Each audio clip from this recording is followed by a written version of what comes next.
refrigera a minha alma, guia-me pelas veredas da justiça, por amor do seu nome. Esse salmo, como eu disse lá no início, salmo muito bem conhecido nosso em termos, pelo menos, de memorização. Mas é um salmo riquíssimo. A palavra de Deus, como sempre, é muito rica. E nós temos duas expressões nesse versículo que compõem o todo do salmo, logicamente. E eu quero destacar essas duas expressões, que é a primeira expressão, refrigera a minha alma. Você sabe o que é um refrigerador? Você tem em sua casa, eu creio que nós temos uma geladeira, um refrigerador. O refrigerador ele serve para tirar o calor, vamos dizer assim. A Judeia e Samaria eram regiões relativamente pequenas. Se nós compararmos com o nosso Brasil, então, a Judeia e Samaria são extensões de terra muito pequenas.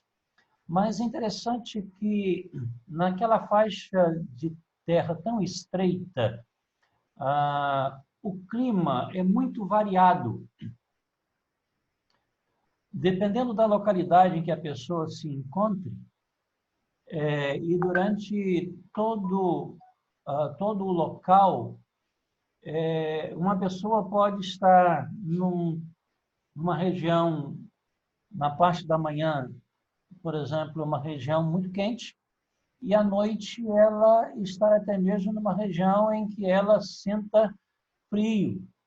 Isso traz as suas especificações naquela região.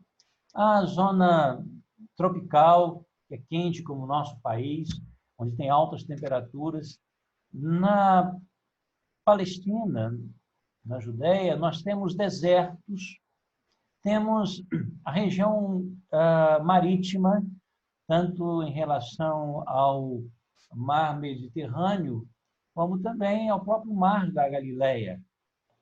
E, por isso, ali é uma região onde se experimenta os diversos tipos de climas.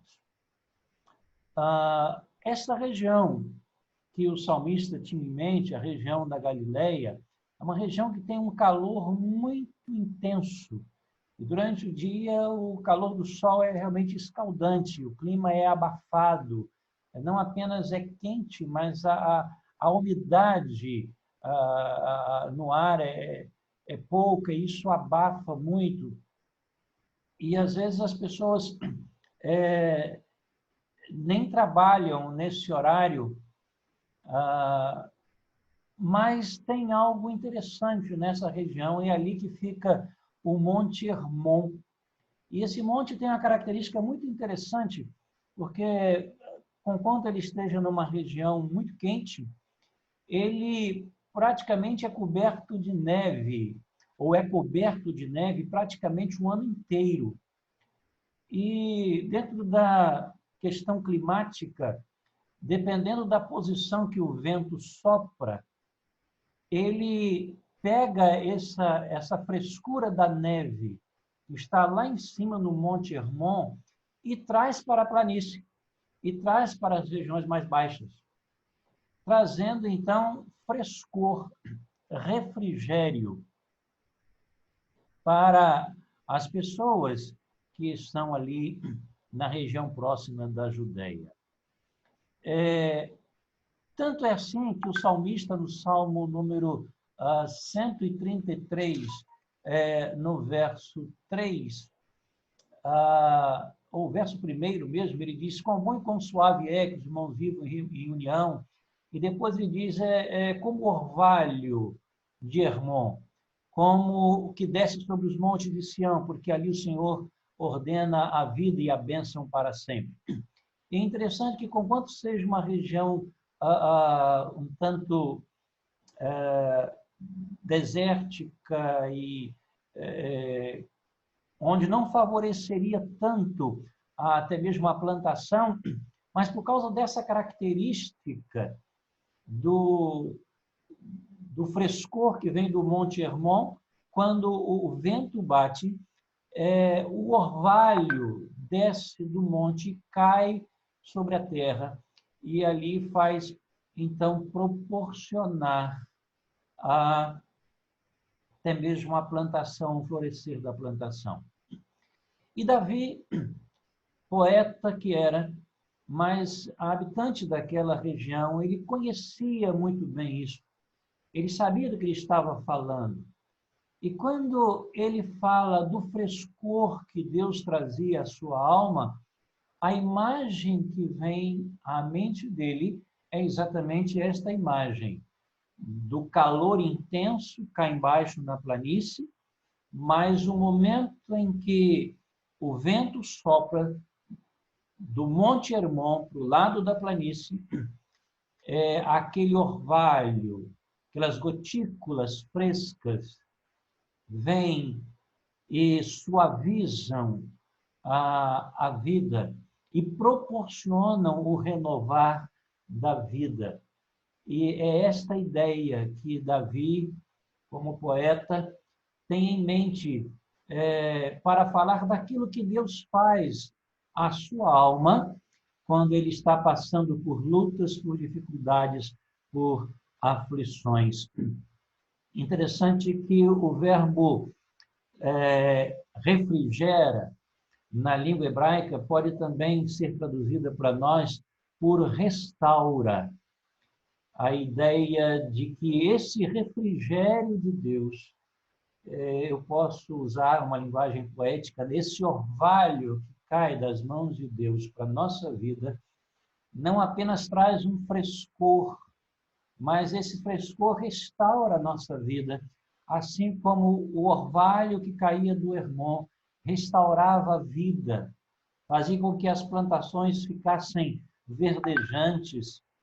E aí eu posso entender que esta palavra do salmista, conquanto a gente conheça bem o Salmo 23, mas me propus a caminhar com os irmãos durante esses dias desse Salmo, para vermos que a gente pode conhecer mais um pouquinho dele. E como é bom a gente olhar para o nosso Deus, para aquilo que está escrito neste Salmo, e ver que o orvalho de Deus, as bênçãos de Deus, no momento que a gente está fadigado, abafado, emocionalmente, espiritualmente, relacionalmente, vem o orvalho de Deus, das mãos de Deus, refresca, refrigera e restaura a minha alma. Muitas vezes as circunstâncias da nossa vida são assim, atuam de forma semelhante. O calor dos acontecimentos faz com que nos sintamos assim abafados, cansados com tantas coisas. E às vezes dificulta-nos não apenas as emoções, mas às vezes até mesmo dificulta-nos a busca pelo alimento espiritual. Nos sentimos áridos, nos sentimos desérticos. E é nesse momento que o Espírito Santo vem como essa brisa suave, brisa que desce do alto, e mais do que desce do alto, está dentro de nós, está em nós. Aí renova as nossas forças, refresca as nossas emoções, restaura a nossa esperança, reforça a nossa fé. E aí nós podemos continuar a caminhada pelos caminhos que Deus tem para nós. O outro aspecto desse verso, a outra expressão bem conhecida é Deus dizendo: guia-me pelas veredas da justiça, por amor do seu nome. Eu tenho aqui duas expressões muito belas. Guiar ovelha era a função do pastor. Os irmãos sabem disso. E aqui estamos falando do pastor como Davi, que criava as ovelhinhas, os animais. Esse verbo tem o sentido de liderar, de ir à frente. Nesse caso, Davi, como pastor, ele ia à frente das ovelhas, mostrando o caminho. E nos campos de Israel, os pastores buscavam passagens que facilitassem a condução do rebanho, sem que as ovelhas se desviassem nos caminhos. Eu quero chamar a sua atenção para o fato de que Davi diz: guia-me pelas veredas. Ele não diz: guia-me pelos caminhos, pelas estradas. Vereda é diferente de estrada. Mesmo em português, eu nem ir até o hebraico para saber disso, se você procurar no seu dicionário em português, em cabo de veredas, você vai perceber que vereda é caminho estreito, é caminho onde há pouco espaço. E, comumente, é um caminho assim, onde passa no meio da vegetação, passa próximo a precipício, e aí você entende a importância do pastor ir à frente da ovelha. É como se o pastor ele ficasse encostadinho, isso, para que a ovelha passasse entre ele e a encosta da montanha, ou seja, entre o precipício e a montanha. E aí o risco é do pastor. A ovelha passa em segurança. Então, quando Davi diz: guia-me pelas veredas da justiça, ele estava mais uma vez falando de algo que ele, Davi, conhecia, que ele, Davi, sabia.